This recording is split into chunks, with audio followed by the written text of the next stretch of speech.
Hai guys, buat para airdrop hunter ada kabar gembira buat kita sekalian di mana kemarin Arbitrum Foundation baru saja mengumumkan airdrop ARB ya teman-teman. Bagaimana cara cek walletnya, apa saja kriteria-kriteria yang terpenuhi ya teman-teman, apa proyek-proyek yang bisa kita kerjakan sehingga bisa mendatangkan airdrop untuk kedepannya, dan bagaimana juga dengan masa depan Arbitrum ya teman-teman.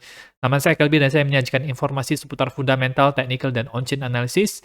Klik like dan subscribe untuk mendukung channel saya. Oke, cara untuk mencek apakah kita eligible mendapatkan airdrop ARB ini adalah kita ke website arbitrum.foundation. Saya sarankan untuk mengklik link yang ada di Twitter Arbitrum sendiri, tidak asal tweet yang di Telegram atau di-share dimanapun, karena banyak sekali orang-orang yang menggunakan kesempatan ini untuk memberikan website-website palsu yang bisa menjebak teman-teman untuk melakukan hal-hal yang bisa merugikan teman-teman ya. Jadi pastikan klik lewat akun official daripada Arbitrum sendiri. Teman-teman bisa cek di Twitter, tulisannya sih arbitrum.foundation. Teman-teman akan diarahkan kepada website, tampilan sepertinya seperti ini.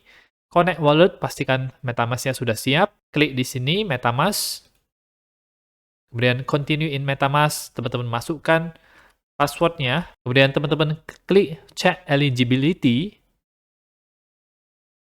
Dan akan muncul apakah teman-teman itu eligible atau tidak ya teman-teman. Nah, ini adalah akun wallet lama saya yang saya tidak gunakan lagi, tetapi bersyukur bisa mendapatkan airdrop ini. Untuk di sini itu 1750.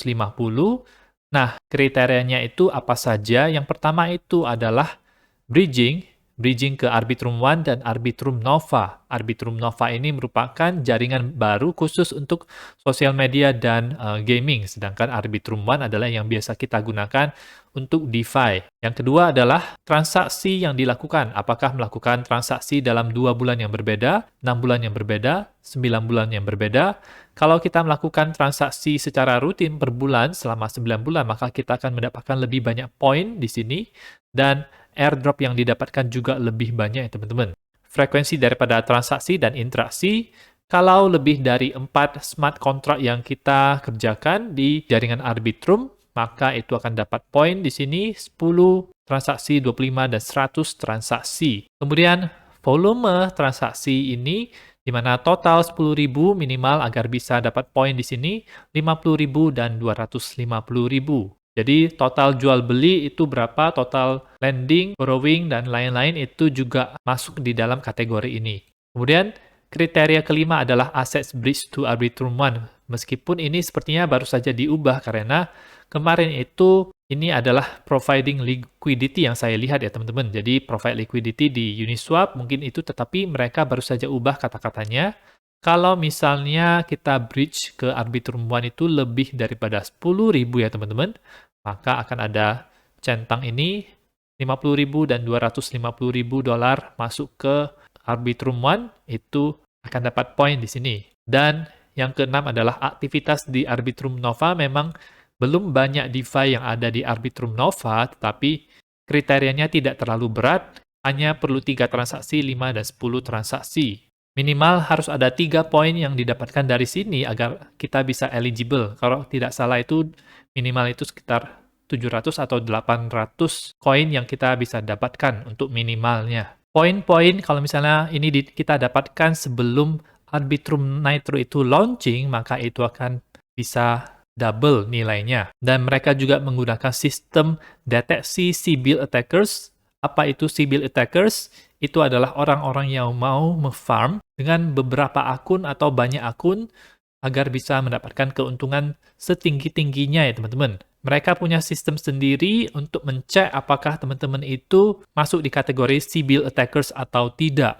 Saya sarankan untuk tidak melakukan beberapa atau banyak akun ya teman-teman, karena bisa jadi kedeteksi dan tidak dapat sama sekali ujung-ujungnya. Snapshot itu dilakukan di tanggal 6 Februari 2023 dan klaimnya itu di tanggal 23 Maret jam 9 malam. Untuk tokenomics-nya, ini saya sedikit kurang suka dengan tokenomics-nya karena banyak tokennya yang ke tim dan investor ya teman-teman. Dimana kalau kita lihat di sini, Semua koin yang di airdrop itu jumlahnya 11,62% dari 100%. Nah, untuk DAO ini cukup kecil, 1,13%. Nah, sisanya adalah ini ke private investor 17,5%, tim dan advisors ini cukup gede 27%, dan DAO Treasury ini semacam mungkin cadangan uang mereka 42%, cukup banyak. Jadi dari segi tokenomics sendiri menurut saya agak condong ke tim dan investornya teman-teman, agak sana, bukan ke arah usernya. Ekspektasi saya sih sebenarnya untuk user ini bisa at least 25%, sehingga lebih seimbang dengan pihak-pihak yang punya modal gede seperti investor ini ya teman-teman. Arbitrum sendiri ini merupakan jaringan yang sangat ramai digunakan ya teman-teman, dan sekarang posisinya sekarang itu di ranking keempat untuk jumlah total value lock, uang yang dimasukkan ke dalam jaringan tersebut. Ranking pertama masih Ethereum karena itu yang paling aman, kedua Tron, ketiga Binance Smart Chain, dan keempat Arbitrum. Arbitrum sendiri bahkan lebih tinggi daripada Polygon dan Optimism yang sudah beredar. Lebih tinggi dari Avalanche, Phantom, dan blockchain-blockchain lainnya yang sudah cukup dikenal. Jadi tentu saja masa depan Arbitrum ini cerah ya teman-teman, dan menurut prediksi saya, Arbitrum ini bisa ke ranking 2 ya teman-teman, mengalahkan Tron dan Binance Smart Chain. Arbitrum season belum terjadi, nanti akan ada masa-masa puncaknya, pastikan teman-teman punya posisi di koin-koin Arbitrum ya, salah satunya adalah GMX. Menurut hemat prediksi saya, koin-koin di Arbitrum itu bisa naik banyak. Didukung dengan gas fee yang murah, transaksi yang cepat, dan bisa memproses transaksi dalam jumlah banyak dalam waktu yang singkat ya teman-teman. Kalau teman-teman ada yang belum mendapatkan airdrop tersebut, teman-teman bisa menggunakan beberapa project yang belum ada tokennya, karena ini adalah semacam opportunity, kesempatan emas ya teman-teman. Salah satunya adalah Starknet, ada juga zCasing yang menurut saya bisa menjadi koin yang besar, ekosistem yang besar, dan ada juga Scroll ZKP. Kalau teman-teman ada yang mau request, mau dibuatin tutorial bagaimana cara mendapatkan airdrop untuk project-project lainnya atau yang seperti ini, teman-teman bisa komentar di bawah ini. Dan bagi teman-teman yang menonton video saya di 6 bulan lalu ya teman-teman, di mana saya ada ngomongin soal kriteria dapat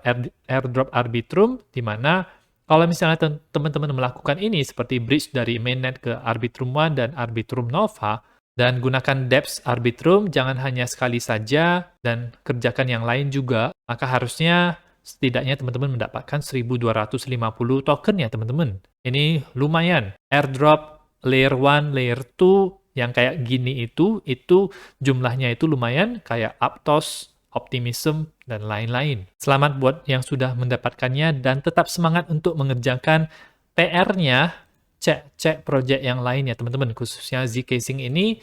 Saya ada video soal cara mendapatkan airdrop zCasing ini ya teman-teman. Teman-teman bisa lihat dan kerjakan tugas-tugasnya di sana, gunakan MetaMask-nya.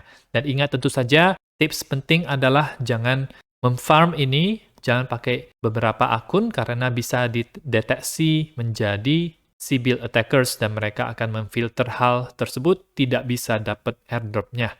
Nah, itu saja untuk informasi pada video kali ini. Semoga bermanfaat. Teman-teman bisa dukung channel saya dengan klik like dan subscribe, dan nantikan video saya selanjutnya.